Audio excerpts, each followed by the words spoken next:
Hello, I'm Anna Cassanders from Junky Styling. This is the Junky shop. I'm about to take you into the Junky studio and show you a glimpse of my world. Follow me.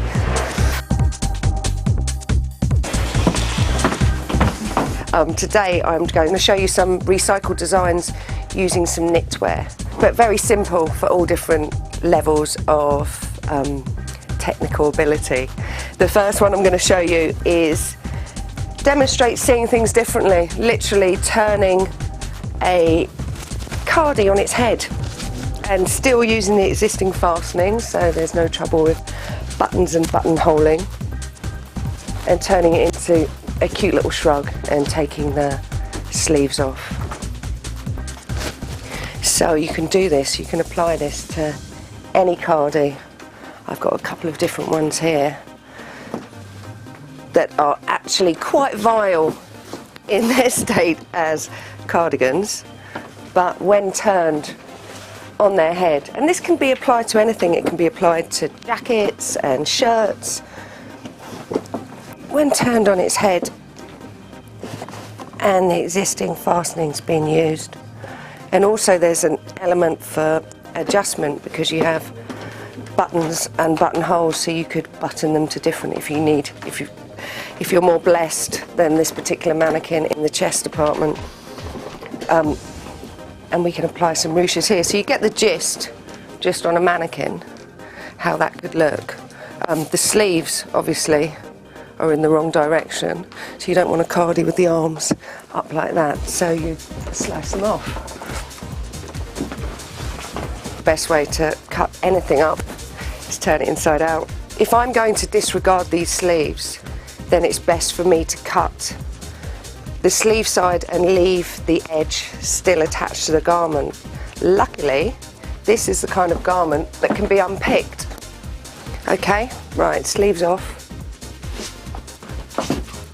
Take this back to the mannequin. Now you can see that there's quite a lot of excess material here, which you could get away with if you can't sew, or you can put nice little tucks or darts in there and ruche up the shoulder and neck. Then the key to the garment is changing where the buttons lie. So I'm going to quickly stitch in those darts and those ruches.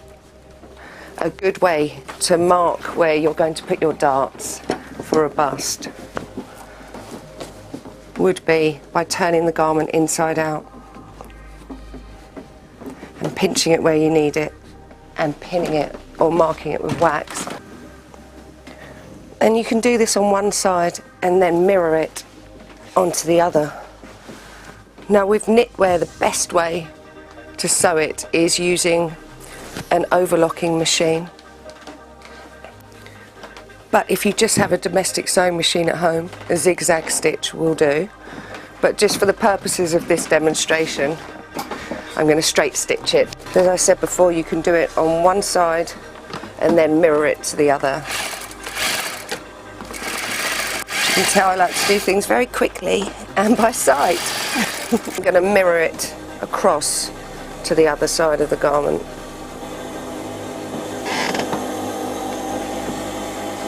Good tip, if you put pins this way through a garment, you can sew straight over them if you're sewing over them at a right angle, rather than if you mark in a straight line, you have to take them out as you sew, which isn't so good, or you break needles.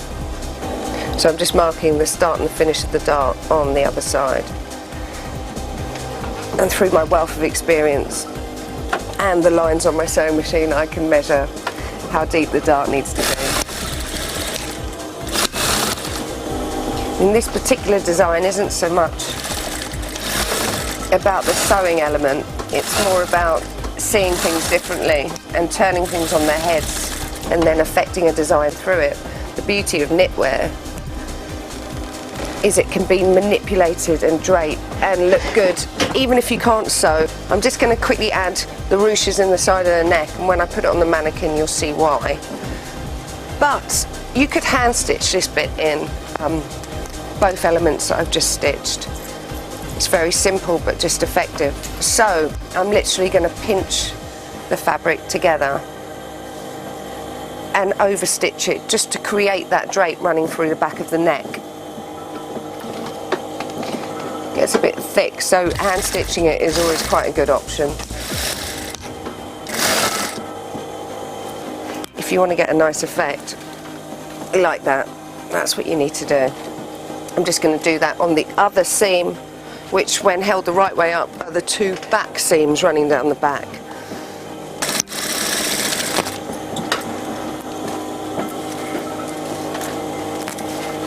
Right, now back to the mannequin.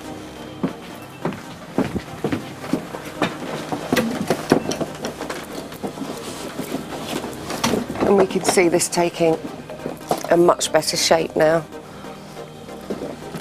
So we'll have one side over here. And the neck can be worn quite high up, but you can see these ruches across the back of the neck.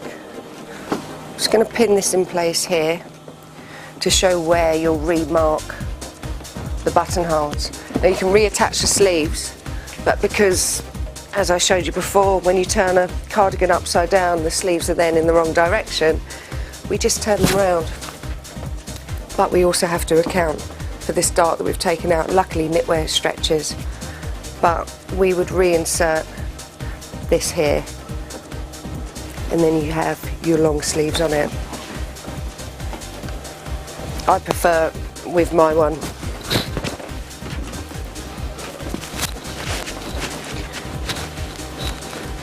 to have the sleeves off, and I've just put an edge of a sweatshirt around here to seal the trim. So you can always just pipe this and seal it with an edge, and then rearrange the buttons and maybe use a feature button at the top, and then it almost acts like a scarf stroke waistcoat